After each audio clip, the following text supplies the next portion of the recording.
Hey, what's up guys? Jack and Matt here with the Toasty Bros, and today we're going to be doing a $900 2021 gaming PC when prices are awful. Believe it or not, I actually managed to snag this 1660 Super for close to MSRP. There's kind of a new MSRP right now with the tariffs going on, but it was a really good price, and you can do it at home too, maybe. But before we talk more about that, let's hear a word from today's sponsor.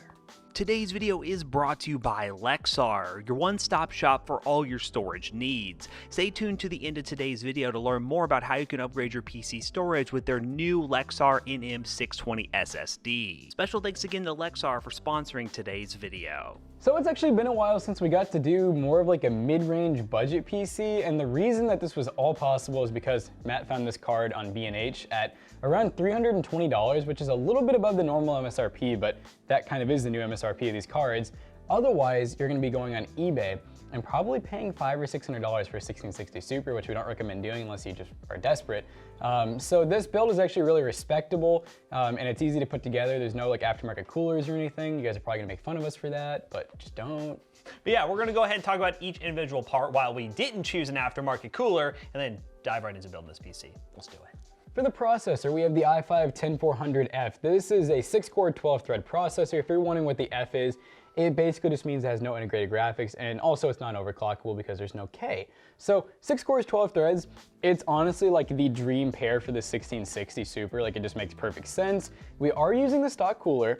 It's not overclockable, so technically you don't really need to upgrade the cooler. You could get a much nicer looking cooler. You could get a cooler that keeps it a little bit cooler.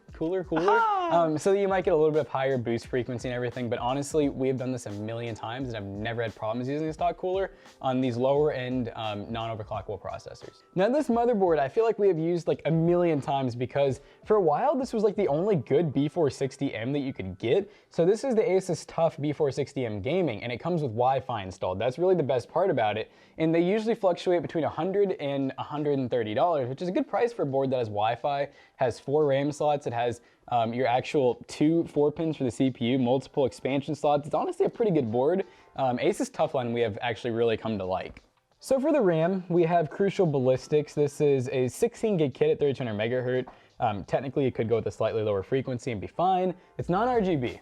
Can't afford the RGB right now. I'm leaving. RGB just expensive. It's expensive, but it looks just like the RGB stuff. You really can't tell the difference till you really look at it. But 16 gigs running in dual channel is honestly the meta. It's kind of what you need these days. We just found that out recently playing Fortnite too. We're maxing out. So you gotta have this to be able to play Fortnite properly. So for storage, we decided to go with an Inland Platinum 1TB NVMe SSD. And the funny part is this build's like not even a Micro Center build, but Micro Center has made their way on Amazon and they actually have a lot of their Inland products on there. And I think some of their power spec power supplies. So make sure you check them out because for some reason, these are the cheapest SSDs you can get on Amazon. So we highly recommend them and we like Micro Center. And now for the graphics card. This is the GeForce GTX 1660 Super. As Jackson mentioned, normally on eBay now, these things go for like $500+. And at that price point, you are kind of overpaying, but we were able to snag this on B&H Photo. Special shout out to the Build a PC Sales subreddit. We actually found this on there with an alert that we had set up. And we bought this thing for $329, which is $100 over MSRP, but that's pretty much what all graphics cards are at now with the tariffs that are in the United States. That is actually an MSRP price card, and we were very happy to snag it. So just follow all the resources that we have in the link in the description down below and try your best to just be patient. You can find a graphics card, it just takes some time. Don't overpay. And to power this build, we have the good old Aries Game 500 watt 80+ bronze power supply. It has nice sleeve cables. It isn't modular, but really you don't really need it, especially at this price point. And it's readily available on Amazon. We absolutely love these power supplies for the money. We've had a lot of good rating reviews from people who have used these power supplies, and we're happy to keep using them. And we will be working more with Aries Game later on some of our future videos, so stay tuned for that. Now this is our case. This is the Apivia Aura. We've been using a lot of Apivia cases on our PC Bros business, which if you want to buy a PC Bros, link in the description down below. But this thing comes with some nice RGB. It is bigger than the one we normally use, the Prodigy, and well, comes with tempered glass and it's pretty budget friendly. Apivia has some pretty decent cases for the money. Their RGB does look really nice, and we actually had this PC case in one of our videos we did, one of our most popular videos now on the channel, of the $400 Amazon pre-built, and we liked how the little lever system for the power button and RGB changing, something a little bit unique. Yeah, that's about it. How do we go ahead and put this thing together and see how she performs?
Are you looking to up your storage game? Then you should look no further than the NM620 NVMe SSD from Lexar. This SSD features 3300 megabytes per second read and 3000 megabytes per second write speeds, along with the latest 3D NAND flash, and capacities of 256 gigabytes, 512 gigabytes, and 1 terabyte. Lexar is known for making the most powerful yet value-focused storage drives on the market, and this one is no exception. So whether you're upgrading your PC for more storage or wanting to improve your speed, Lexar should be your one-stop shop for your next gaming SSD. Special thanks again to Lexar for sponsoring today's video. Now, let's get into the rest of the video, shall we?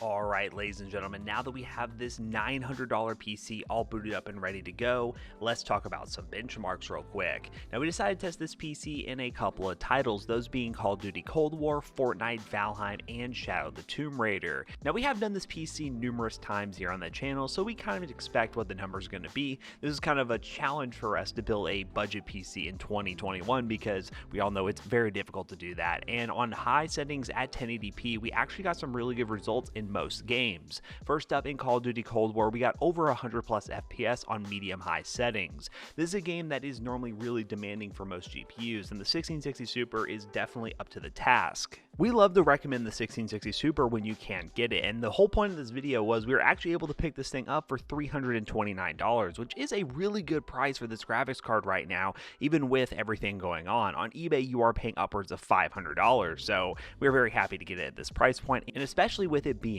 new. Next up is Fortnite on pro settings at 1080p, and we average well over 200 plus FPS. This PC can play pretty much any esports title you throw at it with no problems whatsoever. The i5-10400F still has some really good IPC compared to any CPU on the market, especially at its price point. It's a really good alternative to something like the Ryzen 5 3600 if you can't get your hands on it.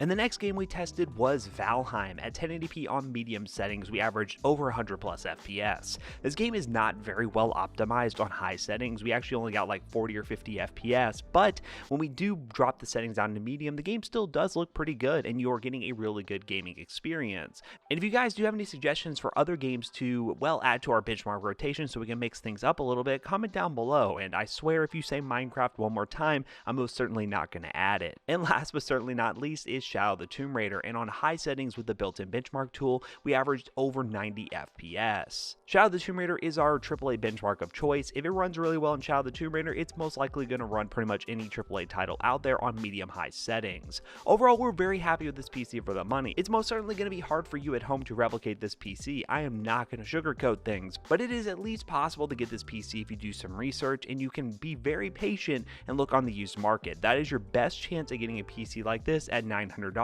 and we'll try our best to leave links in the description down below to resources and direct links that are affiliate links that do help us out, so hopefully you can build this PC at home. So that pretty much wraps up the benchmarking section of today's video. How about we bring Jackson back in here to wrap this video up real quick. Alright guys, so as you probably expected, this PC basically performs any task that you need it to when it comes to gaming, and you definitely could do some light level streaming and gaming as well.